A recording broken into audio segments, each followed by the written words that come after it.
Hi, everyone. We're just waiting for everyone to kind of load in here, and we'll begin the program in just 1 minute or so.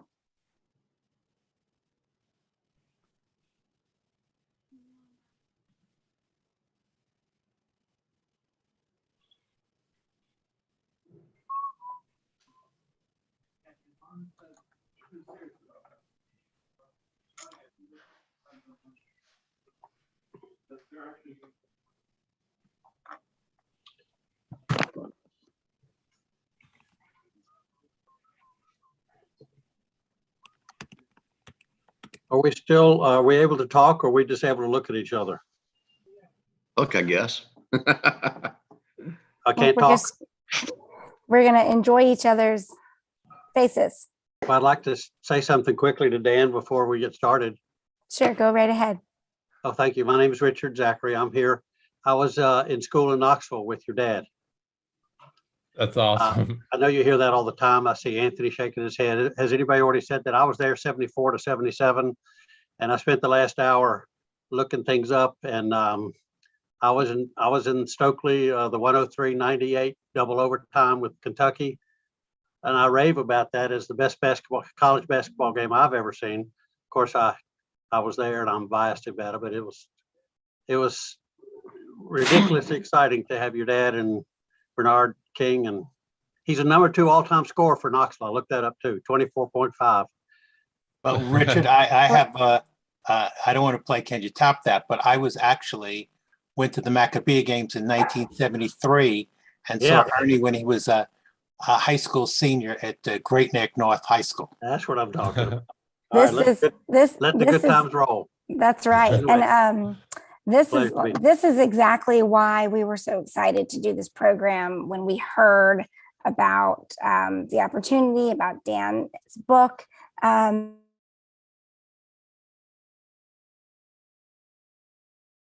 got muted. I'm back. Yeah. Our colleague at the Jewish Federation in Nashville, who many of you in Knoxville might know, Deborah Olashansky, brought this program to us. And when I was speaking to Dan about having this program, it was one of the things we were most excited about, was like connecting everyone in Tennessee who might know about his father and his legacy there. So with that, I am going to start us off. So my name is Carolyn Hyatt, and I work in the Financial Resource and Development Department at the Jewish Federation in Nashville. And I want to welcome everybody tonight to the program featuring author, former basketball player, and son of Ernie Grunfeld, and soon to be father of 2, Dan Grunfeld.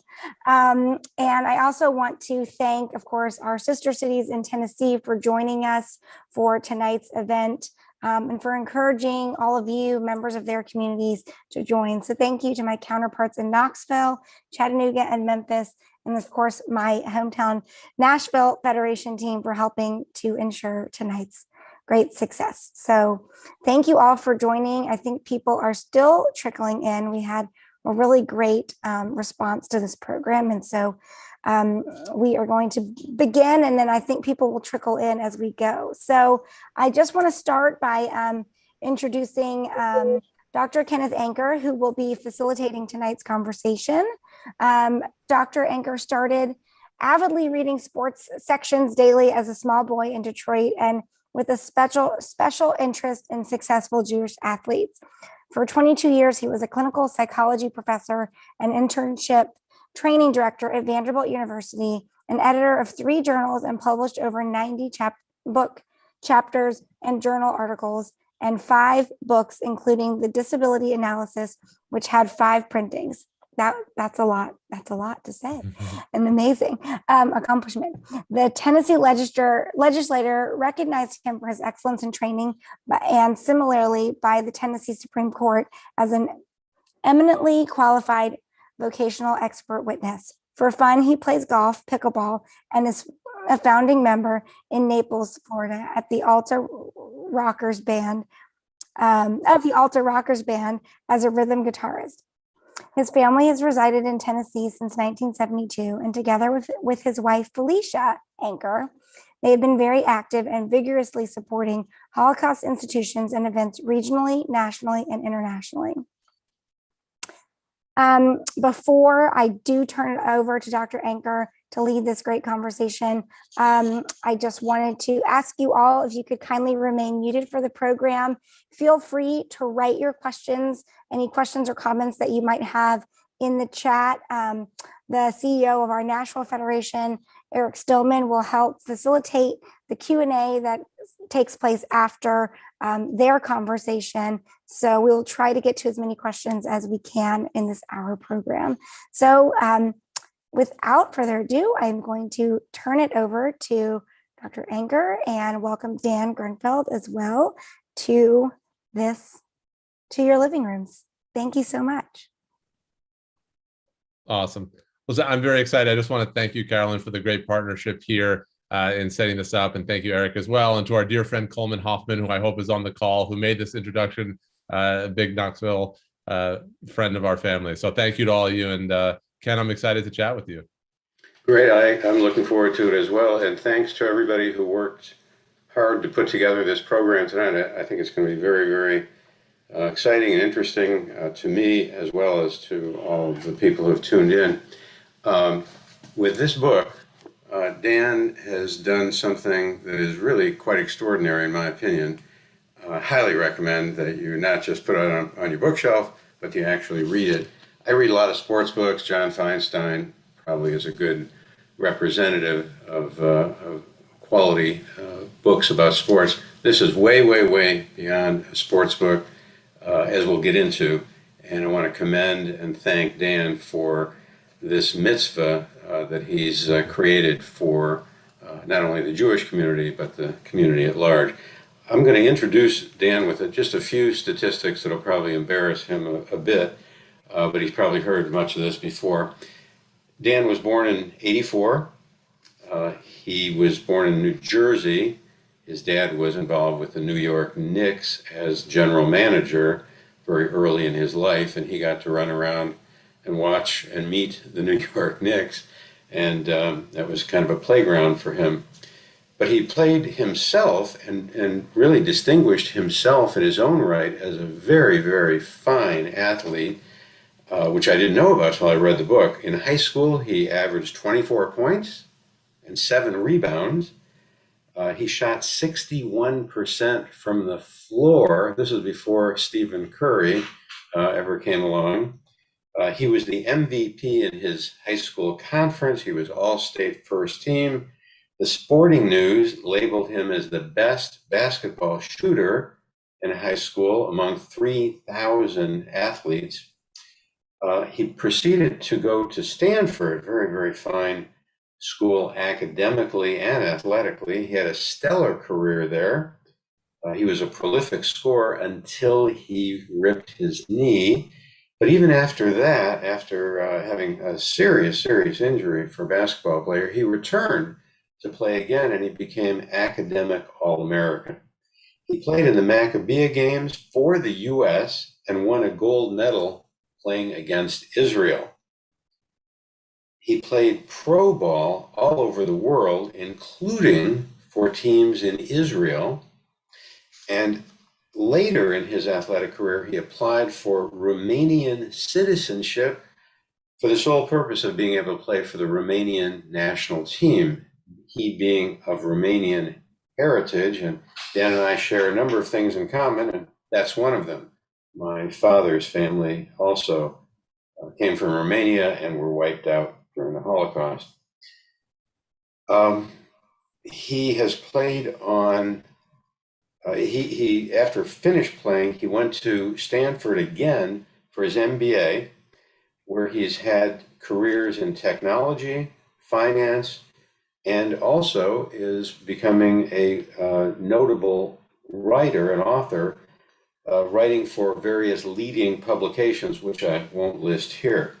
But I would like to get into interviewing Dan now. We just spoke for a few minutes before getting underway, and there's lots of ground to cover. And my grandson, Zachary, 13 years old, when he heard about this, he said, I've got his dad's basketball card. I need his autograph. So that really was fun to hear. He also pointed out to me that Ernie and Bernie were on the cover of Sports Illustrated, which is mentioned in the book. I saw your dad play against Vanderbilt when I was there, and being Jewish, Jewish athlete, that always caught my interest.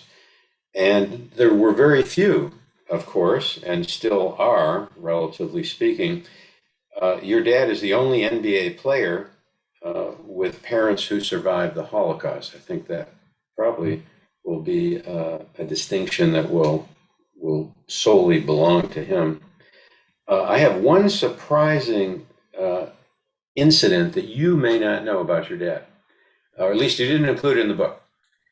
When he was in high school and decided to go to the Maccabea games, the athletic association, I think it might have been the AAU, whatever athletic association was in charge at the time, tried to discourage him. And I think the reason they were trying to discourage him was that they felt it might impact his professional career unfavorably, because he might get a free plane ticket or free housing in Israel. And this is what really got my interest in your dad. He said, guess what, AAU? I'm going to the Maccabea games in Israel. I'm going to play basketball. And he did. And thankfully, it never affected him. But did you know that story, Dan? No, I never heard that. I'll ask him about that. That's I'm not surprised. That's interesting though. I think I got that from maybe Sports Illustrated or the Tennessean sports section. But Okay. I thought this guy is special. And he really has been special all through his career. And you're a chip off the old block because you're a very special guy yourself. Thank you. I think your dad was a great role model for you. Would you agree with that? 100%. 100%. I mean, he's an amazing father, and a lot of folks in Tennessee saw him play basketball. He was a very special basketball player, member of the community, but he's an even better dad, which is the most important thing. And so he's taught me so much about, work ethic, of course, on and off the floor, and just about trying to be a good person and taking the high road. And so, he's been just a tremendous role model for me. And he wore number 18, you said in your book, and you were offered 18, but decided you would choose half of that, and you wore number 9. And that was for the Knicks. So I was invited to training camp for the New York Knicks in my professional career. My dad played for the Knicks, wore number 18, which of course in Judaism is a very significant number. And so the team thought that I would naturally want to wear the same number as my dad, but I was a training camp invite. I hadn't properly made the team yet. And I grew up seeing that number 18 Knicks jersey. For my family, that was sacred. And so I hadn't quite earned it yet. And so I wore number 9. And I write in the book that if I would have made the team, maybe I would have, considered bumping up. But I was cut right before the season started, unfortunately. Well, you devoted many years yourself to developing this extremely successful career as an athlete.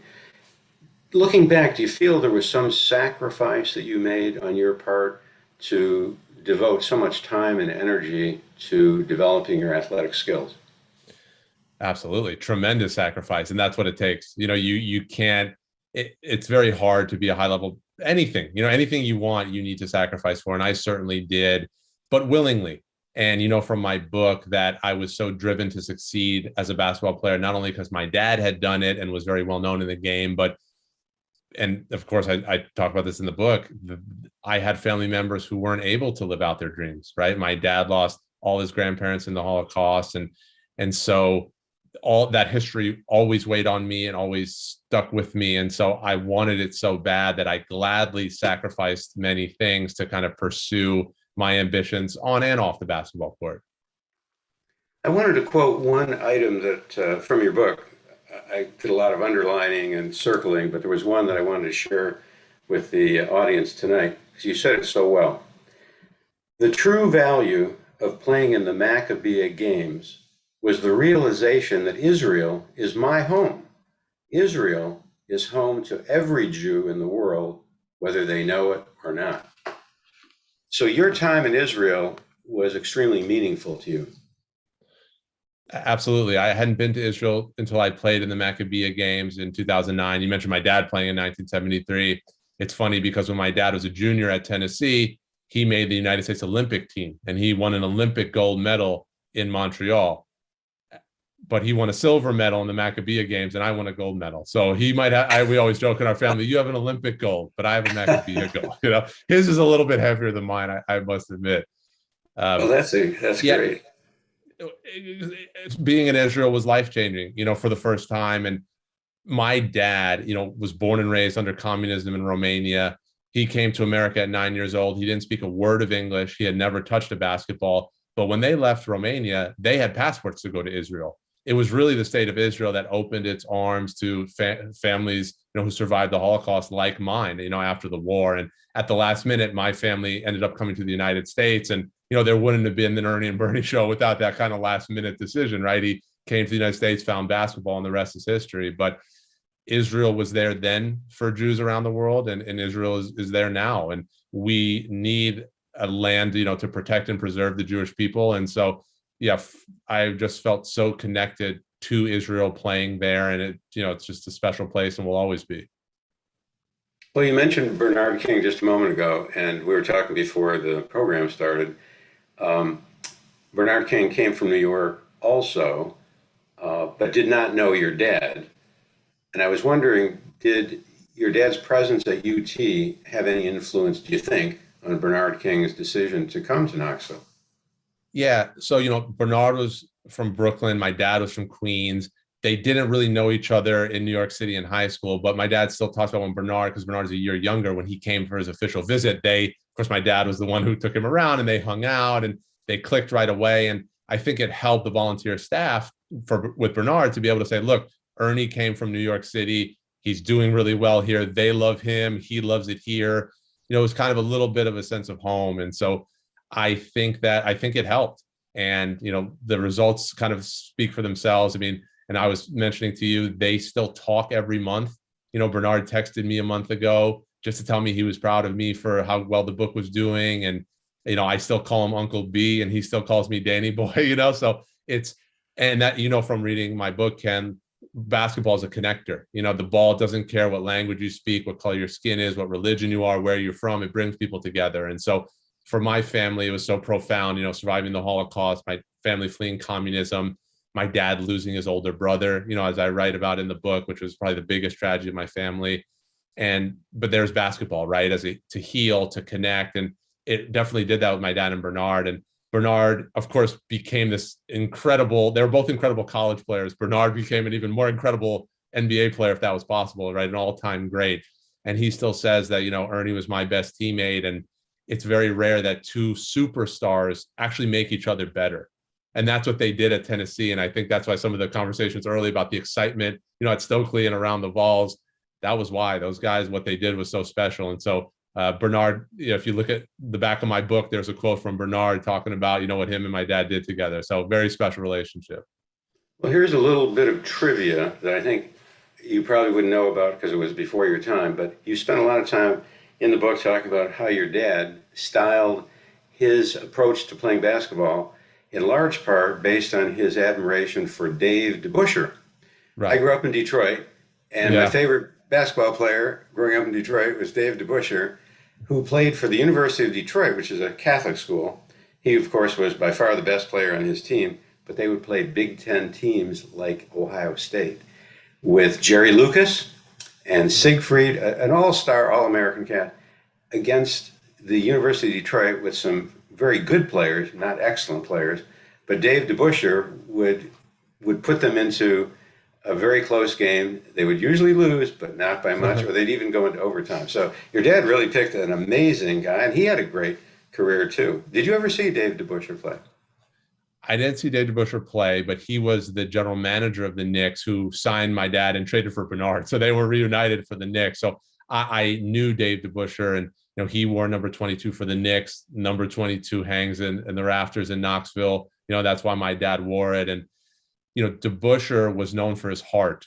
He wasn't quite as big. He wasn't quite as athletic, but he's a Hall of Famer. He's one of the top 50 players in NBA history and now top 75 because of the heart he played with. And so it's very cool. And people on this call know, because you saw my dad play, he was a scoring machine. He's still the 5th leading scorer in the history of the SEC. He graduated from UT as the school's all-time leading scorer. Allen Houston broke his record. It's actually funny because you mentioned that I shot 61% from the field in high school, which is, my dad always says that means you didn't shoot enough. It's too high. So you could get, you saw my dad play, he knew how to put the ball in the hole. But because of this book, I've had so many people reach out to me about my dad as a player, and they don't talk about his scoring. They say there was never a ball he didn't dive for. There's never a play he didn't play with heart and passion. And DeBusschere played that way, but it's also, I tell people, read my book and you'll understand why he played the game that way. His parents survived the Holocaust. He came to America as an immigrant who was teased by kids because he didn't speak the language and was different. His older brother, who was his hero, passed away, and so that's how he kind of came to the game of basketball. And so, you showed my book. I'll show it to you now. My book is called By the Grace of the Game.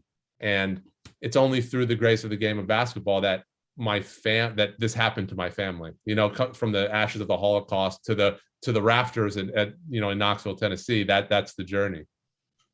Well, I wanted to transition into a little more serious side of things, but I did bring along a prop that I wanted to show you. It's a cap from UConn, sure, and where I went to graduate school. But the reason I brought it is the introduction was by another of my very, very favorite basketball players, Ray Allen, who is obviously a friend of both you and your dad. And he's become very, very involved, as you know, with the Holocaust Museum in Washington, D.C., as my wife, Felicia Figlar's anchor, is as well. And we were on a program together not too long ago for the museum. And he's a very special player. And I'm so glad that you chose him to do the forward. He did a wonderful job. And he highlighted some of the very important things in your background that I'd like to get to now about your journey, your family's journey from Europe, war-torn World War II Europe, to how you and your family are doing so well and prospering and thriving, largely due to who I would label as the heroine of your book, your grandmother. She was one amazing person. Raoul Wallenberg was responsible, according to your writing, for having her survive the Holocaust. That's quite an extraordinary episode. Without a doubt. And my grandmother, everyone will be happy to know, 96 years old, living in the Bay Area, doing amazingly well. She is the star of our family. She's the star of the story. My dad said recently, I was a good basketball player, and my son's a very good writer and was a good basketball player, but my mother is a hero. And that's the truth. And my grandmother is a hero. And yeah, she's just extraordinary, such an inspirational figure. Of course, it comes through in the book, the love that we have for each other. We've always been very close. And yeah, you mentioned Wallenberg. Wallenberg is, famous Swedish diplomat, regarded as one of the greatest heroes of the Holocaust. And he saved my grandmother's life twice, and so without him, I'm not here. Again, without him, the Ernie and Bernie show doesn't happen, right? You see the ripple effects, and especially with an event like the Holocaust. My grandmother had, dozens of near-death experiences, and she was so disciplined, and she had such a will to survive. And, she was a 17-year-old girl who was separated from her family, doing everything she could to survive.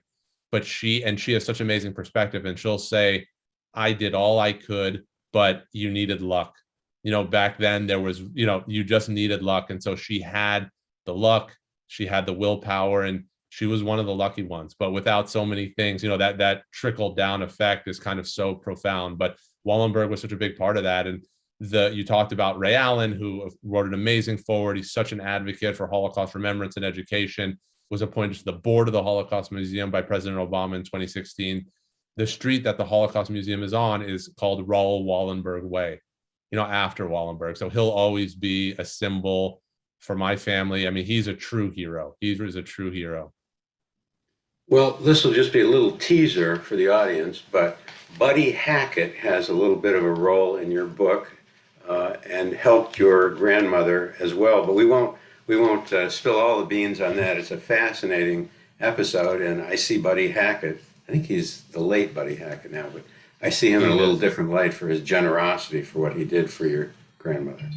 Well, listen, for my whole family, sometimes truth is stranger than fiction. And, my dad grew up under communism in Romania. They didn't have running water. He used an outhouse. This is a different way of living. And they, fled communism as refugees, and they had amassed illegal money, on the black market. And I write in the book, it was illegal, but it wasn't shameful. That's the only way you could survive. And they weren't allowed to bring anything of value out of the country with them. But my grandparents had chutzpah, right? They said, we need to take our money out. We have to figure out a way. And Buddy Hackett improbably helped them smuggle their money out of the country. So you can read to find out how that all happened, because but it's pretty remarkable. And he is like Wallenberg, right? Wallenberg's a hero. Buddy Hackett, to me, also has a profound impact, because my family needed help, and he didn't need to help anyone. He was a big famous star, but he helped my family when we needed it, and it's the kindness. And, from my book, at the moments of the most extreme darkness, you also see the most extreme, like, examples of light, right? And so Wallenberg and Buddy Hackett, they really are the light. And unfortunately, in today's world, we see what's happening, in Europe, right? Where innocent people, their freedoms are being encroached upon. So we also see a time of darkness, but we also see the light, right? With a Jewish president who's such an inspirational figure, and the whole world uniting to try to help people. And so that's the nature of humanity. That's the nature of my family story. And it's certainly the nature of my book. Dan, I know you spent something like 3 years writing this book, doing research and preparation for it. How did it impact your connectedness with your Judaism? Mm-hmm. So it's been more than 5 years. So it's been a long journey.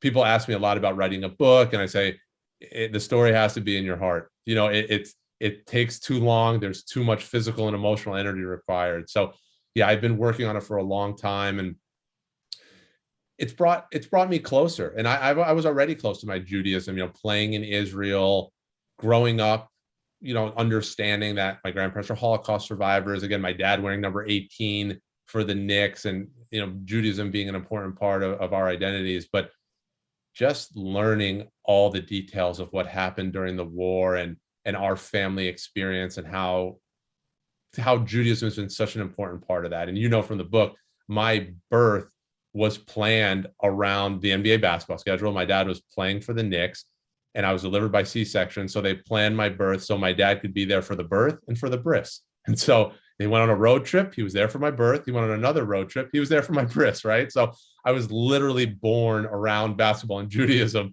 which again are the themes of my book. But yeah, certainly writing it, researching it, understanding the story just brought me closer to it all. Well, the graphic portrayal of the Holocaust is one. I read a lot of books about the Holocaust. Your graphic detail is among the most powerful and memorable that I've ever come across. So kudos to you for your research. Thank you. I want to say one quick. Oh, I just want to say one quick thing about that, because I had to learn what happened to my great grandparents, my great aunts and uncles, right, in Auschwitz, different places. And I got a great piece of advice while writing my book. Kind of a writing mentor of mine told me, when things are hot, write cold. You don't need to dramatize those events. You just need to tell them. But I didn't want to sugarcoat it at all, because we need to share these details. And I've had some people say to me, it was difficult to read that. And I said, yeah, it should be. It's the Holocaust, and so I appreciate you saying that, because I very intentionally wanted to say what happened, knowing that my dad would have to read that, my grandmother would have to read it, but it's important that we never forget what happened. So thank you for kind of sharing that, because it is important to me. Well, Hemingway had a style where he didn't embellish, and you have a little bit of that in common with him. I had another question for you, Dan. What would you say is the level of awareness among athletes of the Holocaust and anti-Semitism? It's hard for me to know generally, but I can give my opinion on it. I think in general, there's a lack of Holocaust education awareness, a lack of acknowledgement of anti-Semitism in the world. And so I think Ray Allen is such a great example of someone who's a force for good in that space. Every time his teams played in DC, he'd take teammates to the Holocaust Museum, and he's taken trips to Auschwitz with people. And I've not only talked to Ray about this, I've talked to some of his teammates who went on the trip to the museum, and they said I didn't know anything about the Holocaust really, but it changed everything. And I tell people, you don't walk out of those doors the same person you walk in those doors. That changes you to understand and to see what happened. And I always tell people that the Holocaust, it seems like an abstraction in history. It was so long ago, and we know these numbers you can't even wrap your minds around, but it wasn't that long ago, and it wasn't that far away. My grandma was there, my grandpa was there, and they're not just numbers, they're people. And that's one thing about my book, right? You get to know my great-grandfather, who my son is named after, and so now the number 6 million, but these were all human beings and people. And so I think Ray in the sports world has made such a positive impact, but there's a lot of work to be done. I mean, there's athletes, in the NBA, certainly in the NFL recently, who have made anti-Semitic comments, have really upset me. I've also been upset with kind of the lack of engagement from the community, the lack of advocacy. So I think that, there's a long way to go for folks to kind of understand the history and what Jews still deal with in the United States and around the world. My in-laws of blessed memory, Irving and Goldie Figlars, were survivors of the Holocaust. And we made a deliberate decision to ask if they would be interested in going to see Schindler's List with us. And it took a lot of courage, a lot of bravery on their part, and they did. And they thanked us afterward. It was very, very powerful, emotional. Did you take your grandmother, I think you said you pronounced her name Anu? Anu, yep. Did you take her to the Holocaust Museum yourself, or to a movie like Schindler's List? Yeah, so her name is Lily, but we call her Anu, which means mother in Hungarian. And so all of my teammates, they think her name is Anu, because that's from Stanford, right? That's what we call her. She's Anu. We visited the Holocaust Museum together, and she wanted to do it. I think she brought it up, but I wanted to do it also. So it was a very meaningful thing. And I write about this in the book. She said, listen, before we do anything else, there's one part of the museum I want you to see, because there's something there called Wallenberg's Corner.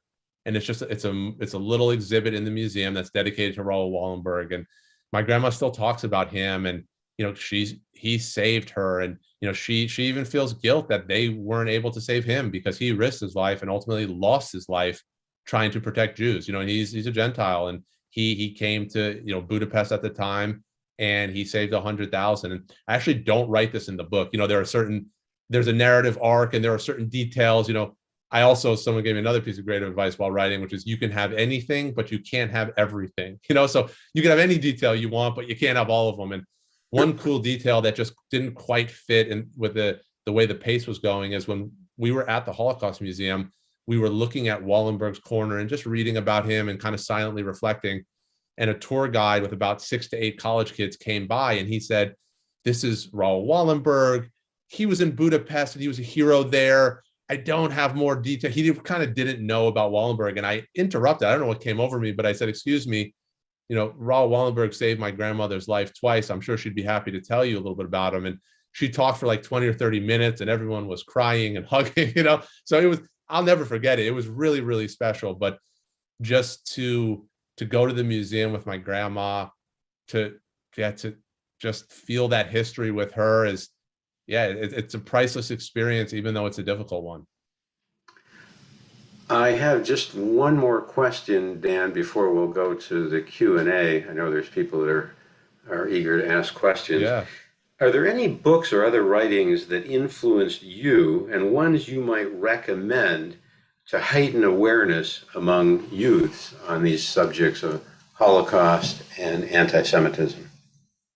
Absolutely. So one thing I'll say is it's been a goal of my book, because the wrapper is basketball. And as you know, there are interesting stories, funny stories. So I hope that young people will engage and learn about this history. So I hope my book is a small part of that. My influences, listen, I remember reading Night, by Elie Wiesel, who's from the same area as my family is, reading books like Man's Search for Meaning by Viktor Frankl, a very kind of powerful book. Those are the two that I think have stuck with me the most, that have influenced me. For me, as it relates to young people, however you could get them to engage with this history, get them to engage with the history. And listen, the Holocaust is a heavy theme, right? I don't think anyone would pick up a book about the Holocaust and think that it's going to be a light read, right? Nor should it be. again, that's why I hope that my book fits nicely into that, particularly for young people. And as you know, it kind of alternates back and forth between my journey and my family's. And actually, people have reached out to me to say, thank you for doing that, because just when I was feeling a little overwhelmed by some of the details, we went to a really cool basketball story or a different kind of frame. And so I think that's important too, to have it be balanced for young folks. But there is certainly a lot of great books, a lot of great documentaries. For me, whatever will get kids' attention. You know, Mouse has been in the news recently in Tennessee, right? There's been a lot of news around that. And I know as a graphic novel, that's interesting for kids. And so for me, whatever gets their awareness, because the data is, honestly, it's terrifying, right? How little millennials and Gen Z know about the Holocaust. It's so upsetting. And so, yeah, to get them to read by and engage with the history by any means is so important.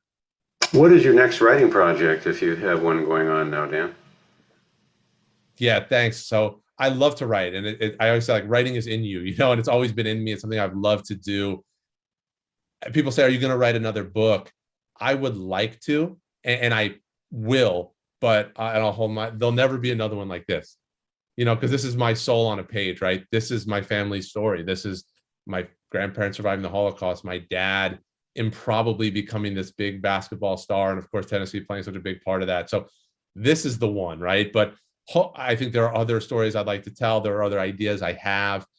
I'm very grateful that people are reaching out to me about this story to kind of tell it in other ways, right? So there are some movie conversations. There are some other kind of interesting content conversations.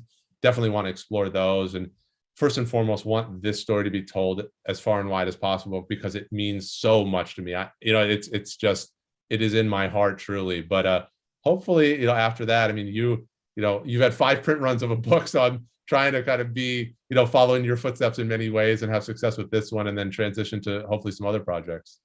Well, you've given us a great gift, and I know there's people that have questions that are lining up. I'm going to turn things back to Carolyn and go into the Q&A. Wonderful. Thank you, Ken. Thank you. So thank you so much, Ken. Actually, I'll go ahead and start off. We have a bunch of excellent questions in the queue. And so let's actually pick up on something, Dan, that you just referenced, which is the graphic novel Mouse, which, as you said, it's been in the news recently. A school district in Tennessee had removed it from the Holocaust curriculum. Any reactions or thoughts about that happening, and perspectives you can share? Yeah, listen, I was following that story very closely. I was disappointed. I was angry. I think that, I mentioned the data around how little the younger generations know about the Holocaust. This is part of the reason, right? To deny them access to this history just because the medium doesn't quite fit into what people think would be the appropriate way to tell the history. Listen, Holocaust history, again, there's nothing appropriate or easy or nice about it, right? This is what happened. And so I think anytime you're trying to kind of control the flow of information, it's problematic. And so, yeah, I was definitely upset about that. I wrote about it a little bit. I ended up not placing what I wrote anywhere, but it was something that, yeah, affected me. And I anytime that stories like that kids are denied access to it, it's highly, highly problematic. Thank you for sharing those thoughts.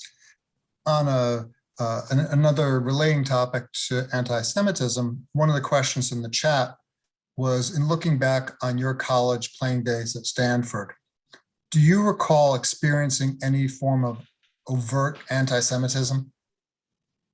No, I didn't experience anti-Semitism at Stanford. I have throughout my life in different ways, and I write about it in the book. I think all Jews have, and whether it's microaggressions, things that are explicit, you can't be Jewish in the world without experiencing some sort of anti-Semitism.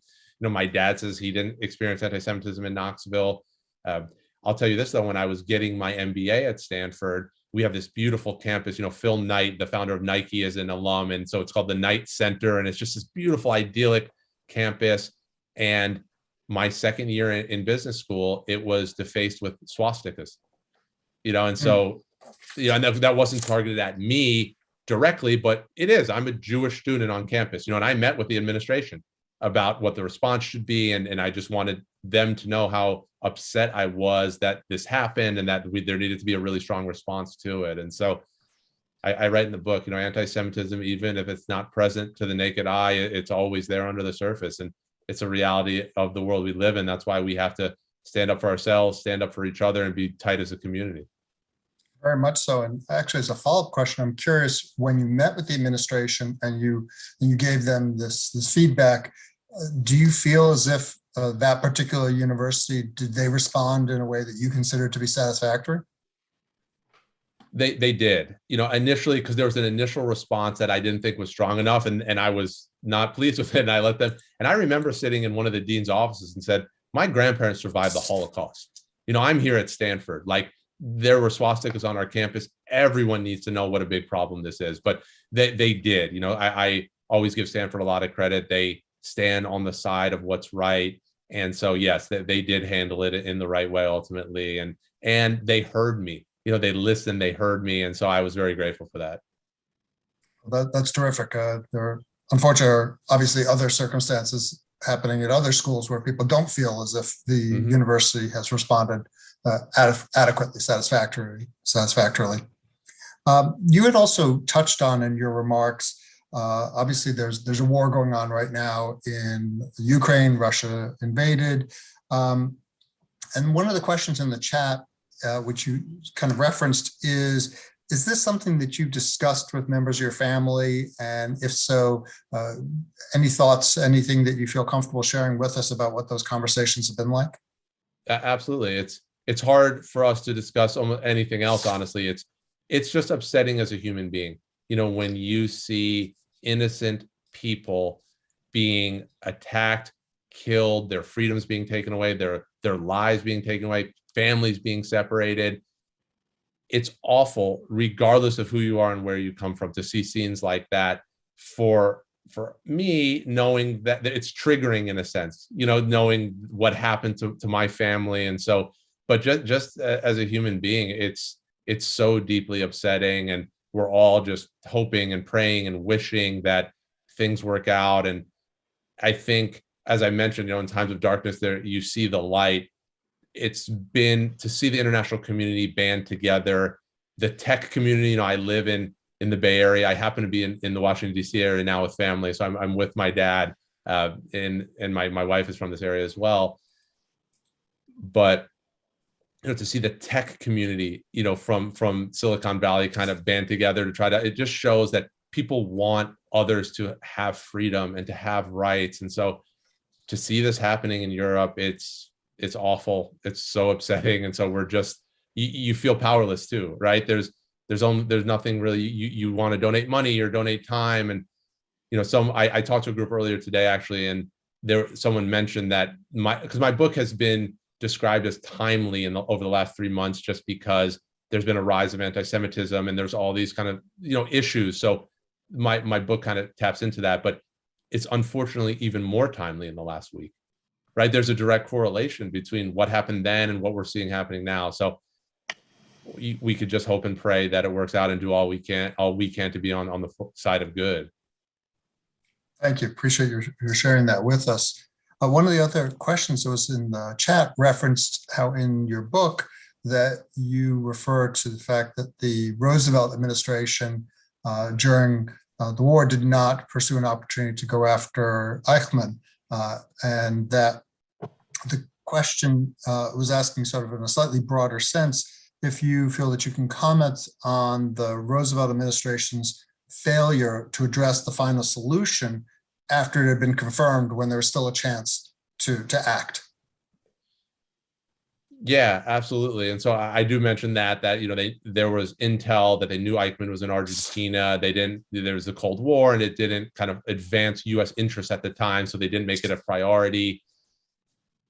And there's also stories, of course, about like the ships that were turned away during the war, where people had to go back and then they were killed in the death camps. And so those are all tragic decisions, and I just think when you see people whose lives are so blatantly at risk, and listen, geopolitical situations are always complicated, so I'm not suggesting that the United States should go into this war or anything like that, but we certainly need to be monitoring the well-being of these innocent people, just as then, when the US kind of was aware of what was happening, yeah, it was within our control to stop certain things and to save a lot of lives. Absolutely. So delving a little bit into your family history, you talk about your grandmother was from Hungary, and that's where the name Anu comes from. And have you been back to Hungary? Have you ever visited any of your family's places that they come from in Hungary?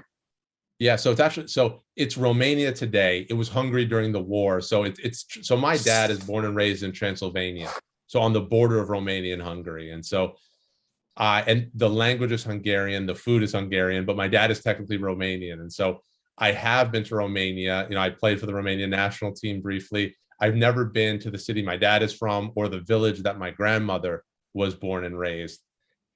And very importantly, I've never been to Budapest. And that's where my grandmother survived the war. That's where Wallenberg saved her. She was in the Budapest ghetto. And so that will be a trip I will make. That'll be an emotional and important trip. Actually, when my dad was playing in the NBA, he went to Hungary and did a basketball clinic in Hungarian, because my dad sounds like a New Yorker. And I've heard him in interviews that when he was in Knoxville, and he really sounded like a New Yorker because he was young. But my dad's native language is Hungarian, and still to this day, I hear him speaking with my grandmother in Hungarian every day. And so, and Hungarian is it's a unique language. There aren't many languages at all that are similar. Finnish has a little bit of overlap. In Korean, actually, there's some like structural things there, but there's no language like Hungarian. And people say that to my dad, wow, you speak Hungarian, like that's a hard language. And he says, listen, if you grew up speaking it, it's not that hard. If they spoke it in your house, you speak it. So.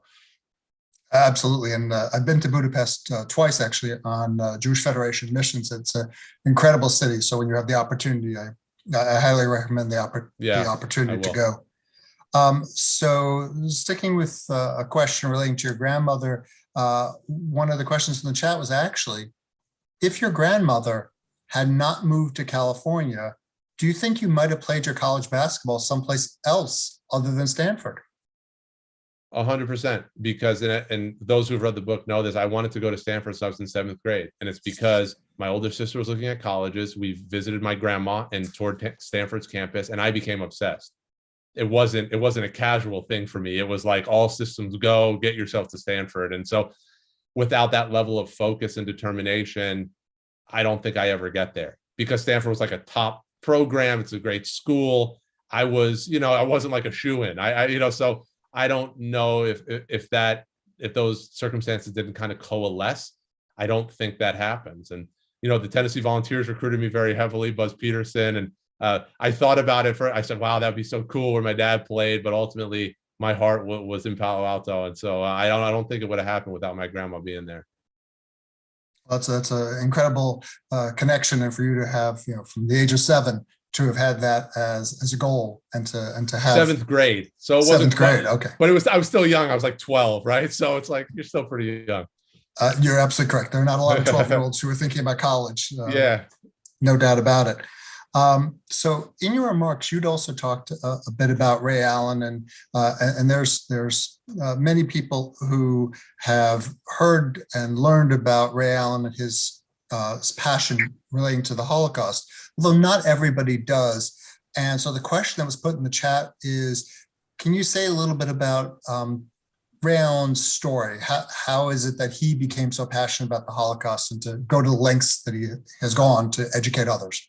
Absolutely. So Ray saw Schindler's List when he was in college, and it just moved him. He said, wow, like the world needs to know about this. This isn't just a Jewish tragedy. This is a human tragedy.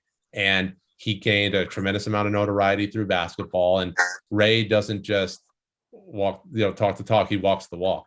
He learned about it. He, again, took his teammates to the museum when they were in DC. He really committed himself and made it his mission to educate. And again, he was appointed to the board of the Holocaust Museum, right? I mean, that shows how serious he was and still is about this history. And so I know Ray because my dad was the general manager of the Bucks when Ray was a young player. Ray was a shooting guard. I was a shooting guard. So he would give me pointers, give me some shoes. He was just always a great guy. And I had a framed jersey of his in my room. It was Ray Allen, right? And so I looked up to him so much as a high schooler, but I look up to him even more now as like a man. And that's true. He's a top 75 player in NBA history, but he's an even better human being. He's really like changed the world in a sense. And we talked about the lack of awareness, the lack of education amongst, the younger generations, amongst athletes. Ray is working to change that. So, and it all started from him seeing the movie. And also the owner of the Bucks, Senator Herb Kohl, invited him to the museum when they were in DC together. And I know that going to the museum was a big thing for him as well, and kind of deepened that tie. But he's amazing. Absolutely. And it's so interesting that last piece in particular, how you talked about the fact that somebody asked him, obviously the team owner is a significant person in his life, but somebody asked him to go to the museum. And I think that is such a key point, because for so many people, if somebody kind of invites them in and says, would you like to learn about something which might not be in your kind of your wheelhouse when it comes to the Holocaust or anti-Semitism education, how critically important that one invitation can be. It's so telling considering the impact that Ray has had since that one visit. 100%. And credit to him for accepting that invite. And it just shows to include people in these journeys, and because there's a trickle down effect there. And certainly with Ray, it's been massive. Yeah, absolutely. I don't think Senator Kohl or anybody could have imagined how much Ray would pay it forward as a result. Exactly. It's true. On a somewhat perhaps lighthearted or somewhat more lighthearted note, a question was put in the chat that if your book is ever made into a movie, who would you like to be cast to play yourself?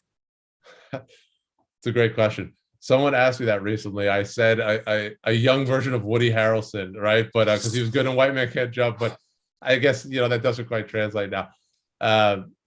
There's an actor. He's a little bit my book kind of traces people over time, so you kind of get the actor Ansel Elgort. He's well known. He's a young guy. He's also 6'3". I'm 6'6".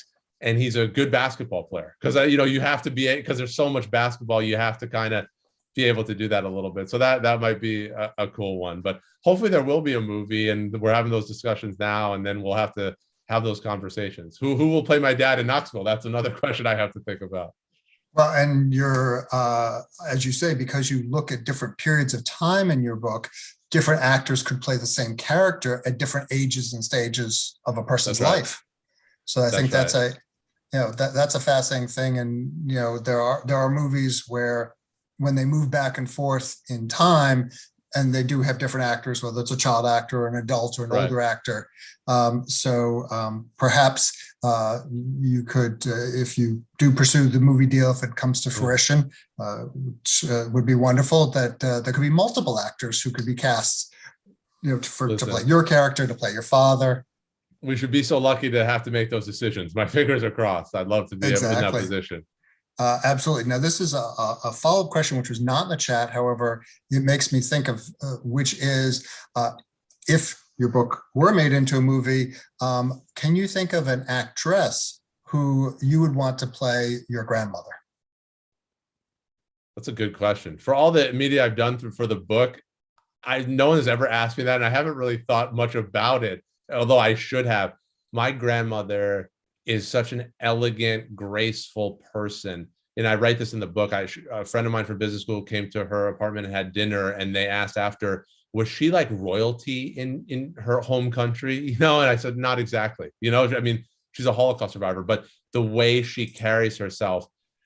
So I think of, I don't even know some of the names of these actors, but I just think of the people who like play the queen, like a Helen Mirren, like someone really distinguished who plays these people like that. That would have to be someone who plays my grandmother, someone who just has this presence and this aura.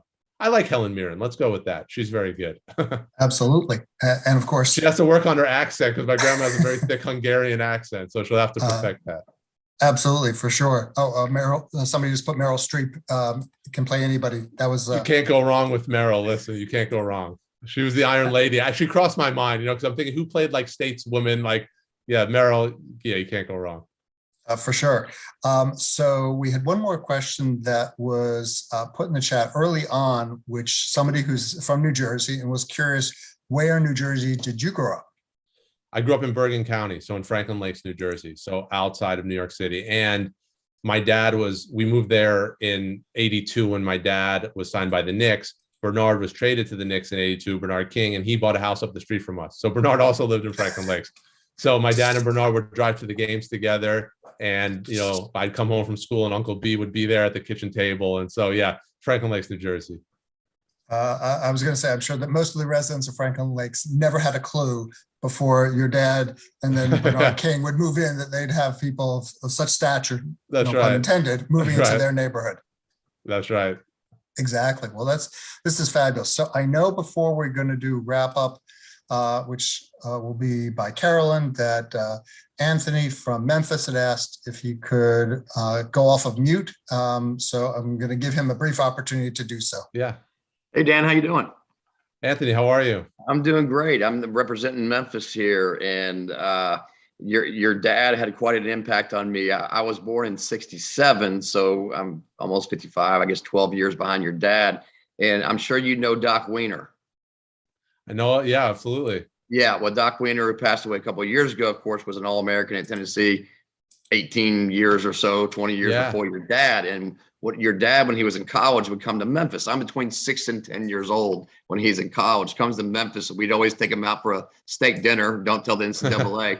And with the Wieners. And I remember going to their driveway and shooting hoops with your dad when I was like 8. And so he was truly my hero. And literally, I shouldn't say this, but in all my passwords my whole life, 22, his Tennessee number is always in there somewhere. There you go. And that's incredible. Yeah, the Romanian story, even as a kid, I remember the whole Romanian story, and his parents being survivors just really impacted me. And to this day, he's just a hero to a lot of people around here. And because of him, I followed you in college, just because when I heard about you and coming up through high school and college, I was following your path as well. So I just want to thank you for all that you're doing, all the positive things you're doing and gonna do with your book and whatnot. So appreciate you. Thank you, my friend. That means a lot. And if you haven't got a chance to read it yet, I'm looking forward to you being able to do so. You'll learn a lot about my dad, about the family, but thank you for that. You're welcome. Thank you. Excellent. So it's perfect timing. I know that somebody said we can invite your dad to say hello. That sounds like a great idea. So let me turn it over now to Carolyn Hyatt. She's going to wrap us up, and we will be exactly perfectly on time. So Dan, thank you so very much. It's been a pleasure. Eric, likewise. Thank you. Thank you. Thank you, Dan. Thank you, Ken. This was enlightening and very heartening to see the legacy that your dad had and still has in Tennessee, and that you're carrying on through his book. We so appreciate everything that you've done and for doing this program with all of our communities. We just want to say a heartfelt thank you. And just real quick before we do close it out, in light of everything that is going on in the Ukraine, we would just like to encourage everyone to contact your local federations if you have any questions or would like to assist with any efforts in helping Jews in Ukraine, if you've not already done so. I know many federations are working through the night to get their communities involved and to help where they can. So just wanted to pass that information along as well. Thank you all again for joining. And Dan, we have 1 whole minute left for you to sign off for your hard stop. But again, thank you, Ken Anchor, for moderating and for this wonderful conversation. We appreciate it and wish everyone a really wonderful evening. Thanks so much. Thanks a lot, Carolyn. Thank you so much, everyone, for coming. Ken, Eric, Carolyn, Coleman, Hoffman, appreciate you.